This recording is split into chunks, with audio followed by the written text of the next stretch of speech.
Hello Sher Shah, कैसे हो? आशा करता हूँ अच्छे होंगे। K2 साइंस परिवार तहे दिल से स्वागत है आप सभी शेरशाह। हम बात करेंगे आज जो कि विद्युत विभवांतर। अब इसकी परिभाषा आप देखोगे कि एक कूलाम आवेश को यानी विद्युतीय आवेश को विद्युत क्षेत्र, ई का मतलब क्या है? विद्युत क्षेत्र। विद्युत क्षेत्र में एक बिंदु से दूसरे बिंदु तक यानी Q1 को Q0 तक ले जाने में किया गया कार्य ही विभवांतर का। विभवांतर क्या है? विभवांतर विभव का अंतर, यानी दो बिंदुओं के मध्य जो विभव उत्पन्न होते हैं उसे क्या कहते हैं? विभवांतर। बात इतनी हो गई दोस्तों, ये तो इसकी परिभाषा होगी। अब क्या है इसके बारे में जानिए, क्या है क्या नहीं।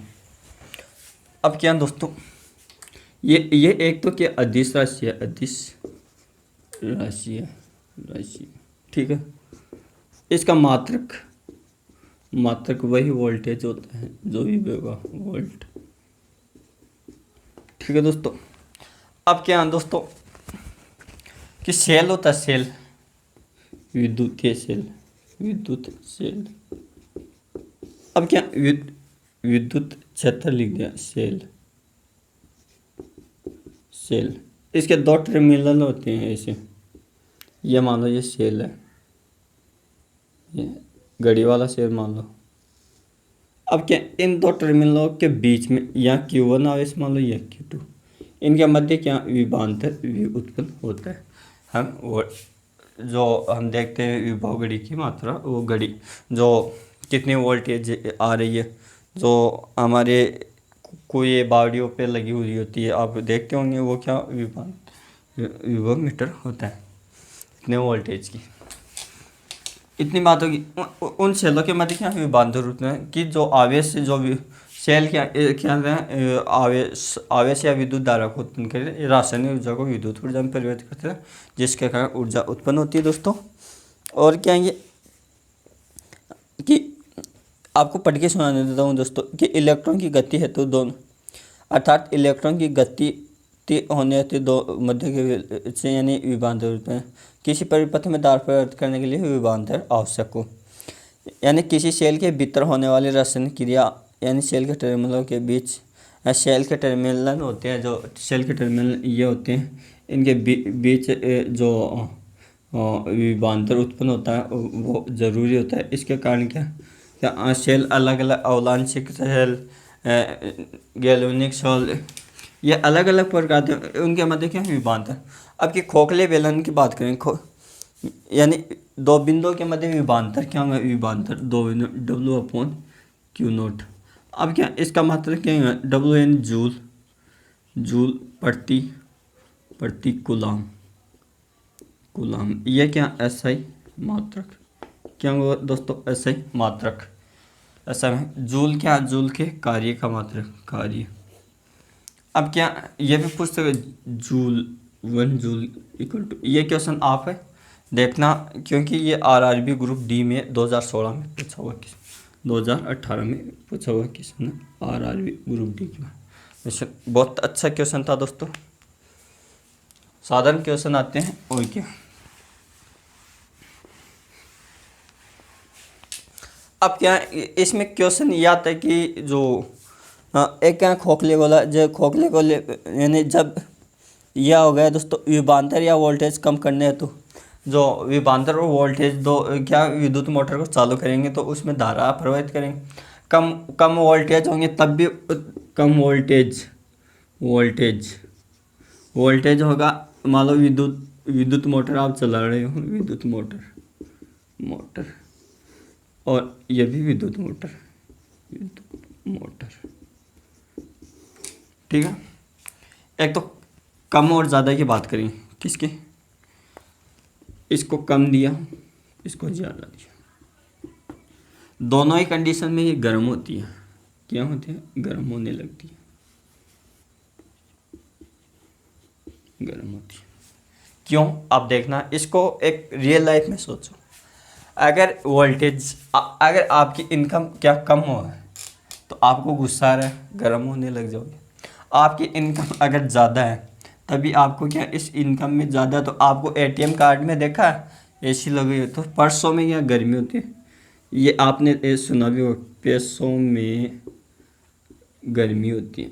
अब क्या ये क्या कम और ज़्यादा वोल्टेज के कारण ये ख़राब हो जाती है और जल जाती है, जल जाती है, तो यही कारण है।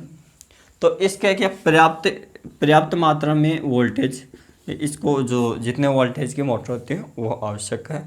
यही कारण है कि वोल्टेज को कम या ज़्यादा मात्रा में, इस कारण ये जल जाती है ना, ख़राब हो जाती है।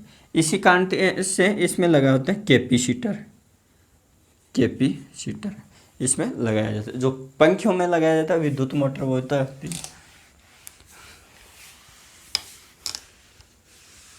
अब क्या खोखला गोले, खोखले गोले के अंदर विद्युत क्षेत्र, अरे खोखला गोले, खोखले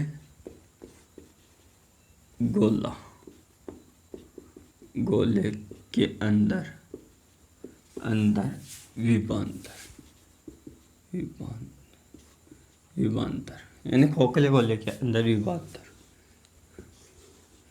यानी आपको पता है कि विद्युत धारा, विद्युत धारा, विद्युत धारा, धारा अनुप्रस्थ काट क्षेत्रफल, अनुप्रस्थ, अनुप्रस्थ काट क्षेत्रफल पर प्रभावित होते हैं, क्षेत्रफल पर प्रभावित प्रभावित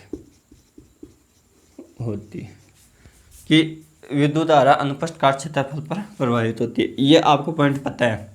अब क्योंकि यह खोखला गोला है, ये खोखला गोला है,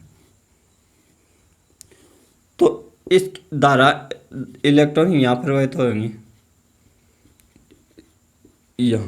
अब मान लो इलेक्ट्रॉन इस तरफ प्रभावित हो रहे, तो धारा की दिशा क्या, धारा की दिशा ये होगी, धारा की दिशा आई। तो इसके अंदर अंदर क्या खोखला, तो इसके अंदर क्या विद्युत क्षेत्र का मान 0 होगा, इसलिए विभवांतर भी 0 हो जाएगा। अब क्या आपको क्वेश्चन ये नहीं पूछेगा कभी भी, क्यों, जब किसी खोखले गोले में आवेश दिया जाता है तो वो संपूर्ण आवेश उसके अनुप्रस्थ काट क्षेत्र पर और भीतर से नहीं रहता है ना, यानी खोखले चालक के भीतर विद्युत क्षेत्र शून्य होता है। दूसरा खोखले चालक के भीतर प्रत्येक बिंदु पर विभव समान हो, यहाँ क्या, यहाँ विभव समान होगा, यानी विभव समान होगा, है ना, इसके प्रत्येक बिंदु पर ये एम्पियर लिख लेना दोस्तों, ये दोनों, यानी बीच में तो शून्य होगा विद्युत क्षेत्र, और यहाँ अनुप्रस्थ काट क्षेत्र प्रत्येक बिंदु पर समान होता है। अब जो भूकंप वगैरह होते हैं ना, भूकंप वगैरह, वो उसमें क्या है दोस्तों, वो एक खोखले गोले की तरह ही होते हैं। जो अब मान लो ये बाइक है, क्या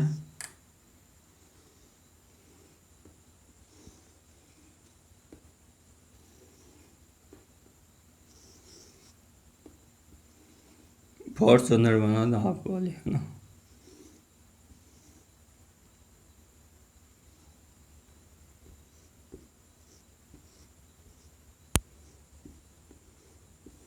ये गाड़ी बन गई। यहाँ आपका ड्राइवर बैठेगा, आप मान लो ये,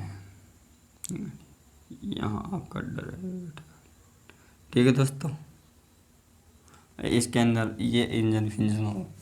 अब इसकी बनावट ये एक खोखले गोले की तरह कार्य करती है, क्योंकि अब मान लो धारा, जो लाइट पड़ती है, विद्युत पड़ती है, जो भूकंप के समय, जो बारिश के समय, तो अगर आप इसके अंदर पैक हो तो वह क्या, इसके आप चारों तरफ यानी अनुप्रस्थ काट क्षेत्र पर विद्युत आवेश प्रवाहित होगा, इसलिए आप क्या सुरक्षित बच जाओगे।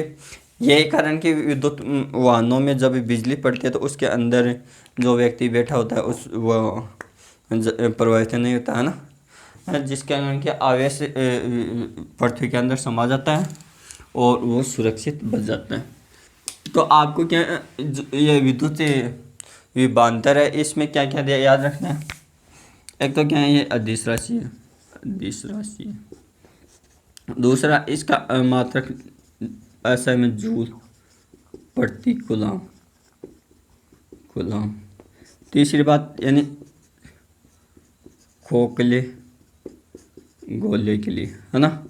पहले तो कि प्रत्येक बिंदु पर विभव समान होता है, दूसरे विभवांतर समान होता है, और अनुप्रस्थ काट सतह के अंदर यानी खोखले गोले के अंदर शून्य होता है, विद्युत क्षेत्र शून्य होता है। तीसरी बात यानी वाहनों में जो गाड़ी गुड्डी, ये आपका ध्यान रखना है कि अनुप्रस्थ काट क्षेत्रफल के कारण विद्युत धारा प्रभावित होने का कारण इसमें ऐसा होता है ना दोस्तों। ये थे मोटे मोटे पॉइंट, और इसका सूत्र W/Q। क्यों यहाँ परीक्षण आवेश